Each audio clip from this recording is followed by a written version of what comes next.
أعوذ بالله من الشيطان الرجيم నేను బహిష్కరించబడిన శైతాన్ నుండి రక్షణ పొందడానికి అల్లాహ్ శరణు.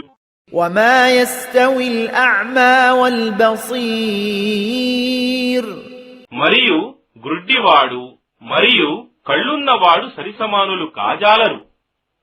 ولا الظلمات ولا النور మరియు అదే విధంగా చీకట్లు అవిశ్వాసం మరియు వెలుగు విశ్వాసం. ولا الظل ولا الحرور మరియు నీడలు మరియు ఎండ.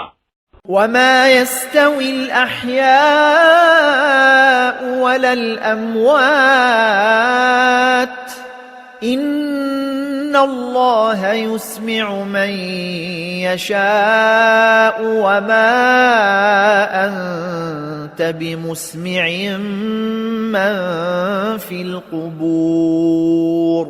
మరియు బ్రతికి ఉన్నవారు మరియు మరణించిన వారు కూడా సరిసమానులు కాజాలరు.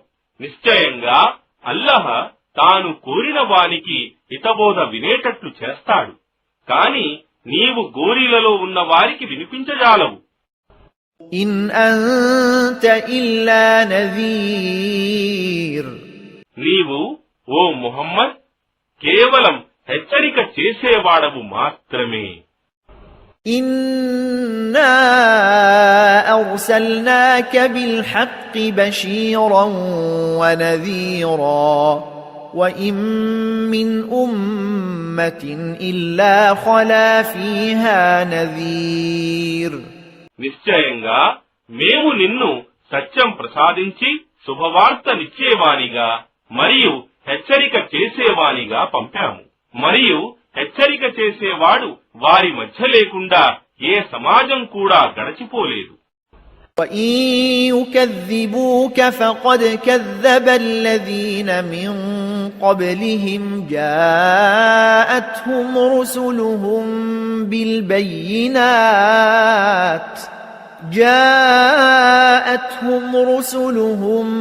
بِالْبَيِّنَاتِ وَبِالزُّبُرِ وَبِالْكِتَابِ الْمُنِيرِ. మరియు ఒకవేళ వీరు నిన్ను అసత్యవాదుడవని తిరస్కరిస్తున్నారంటే ఆశ్చర్యమేమీ కాదు. ఎందుకంటే వీరికి పూర్వం గతించిన వారు కూడా ఇదే విధంగా తమ ప్రవక్తలను అసత్యవాదులని తిరస్కరించారు. వారి సందేశహరులు వారి వద్దకు స్పష్టమైన నిదర్శనాలను, శాసనాలను, జుబూర్ మరియు వెలుగునిచ్చే గ్రంథాన్ని తీసుకుని వచ్చారు. ثُمَّ أَخَذْتُ الَّذِينَ كَفَرُوا فَكَيْفَ كَانَ نَكِيرِ. ఆ తరువాత సత్య తిరస్కారులను నేను శిక్షకు గురి చేశాను. చూశారా నా శిక్ష ఎంత కఠినమైనదో.